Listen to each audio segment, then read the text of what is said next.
देश में कोविड-19 के नए मामलों के मुकाबले स्वस्थ होने वालों का दैनिक आंकड़ा लगातार बढ़ रहा है। लगातार 8वें दिन नए मामलों के मुकाबले दैनिक अधिक रिकवरी के केस आए हैं।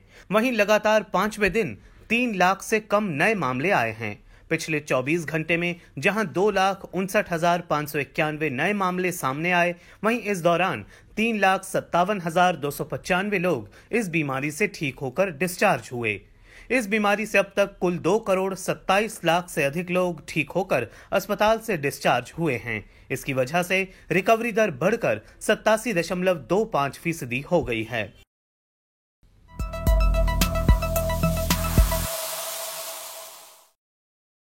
देश ने 19 करोड़ से ज्यादा कोविड टीके लगाकर टीकाकरण अभियान में एक और महत्वपूर्ण उपलब्धि हासिल की है। देश में अब तक 19 करोड़ 18 लाख से अधिक कोविड टीके लगाए जा चुके हैं। गुरुवार को 14,56,000 से अधिक टीके लगाए गए। गुरुवार को 18 से 44 वर्ष के आयु वर्ग के 7,36,000 से अधिक लोगों को कोविड का पहला टीका लगाया गया। टीकाकरण अभियान के तीसरे चरण में अब तक 36 राज्यों और केंद्र शासित प्रदेशों में इस आयु वर्ग के लोगों को 85,84,000 से अधिक टीके लगाए गए।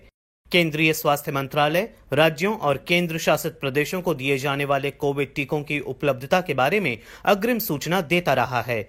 केंद्र राज्यों को 1 मई से 15 जून तक कुल 5,86,29,000 टीके मुफ्त में उपलब्ध करा रहा है। इसके अलावा 4,87,55,000 टीके भी जून के अंत तक राज्यों और केंद्र शासित प्रदेशों की खरीद के लिए उपलब्ध हो जाएंगे।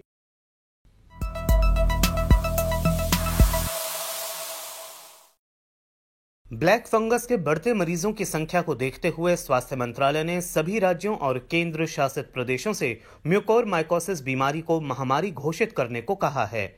मंत्रालय ने सभी सरकारी और निजी अस्पतालों से ब्लैक फंगस के निदान, जांच और प्रबंधन के बारे में स्वास्थ्य मंत्रालय और भारतीय आयुर्विज्ञान अनुसंधान परिषद के दिशा निर्देशों का पालन करने को कहा है। स्वास्थ्य मंत्रालय ने सभी राज्यों और केंद्र शासित प्रदेशों को लिखे एक पत्र में ब्लैक फंगस के सभी संदिग्ध और पुष्ट मरीजों की सूचना स्वास्थ्य विभाग को देने के लिए कहा है। वहीं सरकार ने ब्लैक फंगस के उपचार में काम आने वाली दवा एम्फोटेरिसिन बी की कमी को दूर करने की बात कही है।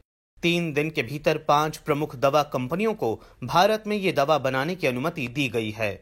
पहले से ही 6 कंपनियां ये दवा बना रही हैं।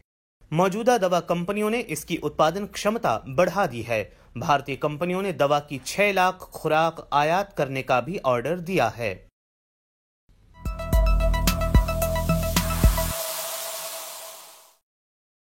इस बीच केंद्र सरकार की तरफ से राज्यों को मदद जारी है। सरकार को विभिन्न देशों और संगठनों से मिली कोविड चिकित्सीय सामग्री और उपकरण राज्यों और केंद्र शासित प्रदेशों को भेजी जा रही है। अब तक 13,000 से अधिक oxygen concentrator, 15,000 oxygen cylinder, 19,000 oxygen plant, 10,000 ventilator और 6 लाख रेमडेसिविर राज्यों को भेजे जा चुके हैं। वहीं रेलवे विभिन्न राज्यों और केंद्र शासित प्रदेशों को अब तक 200 ऑक्सीजन एक्सप्रेस रेलगाड़ियों से 775 टैंकों के माध्यम से करीब 12,630 मीट्रिक टन ऑक्सीजन पहुंचा चुकी है।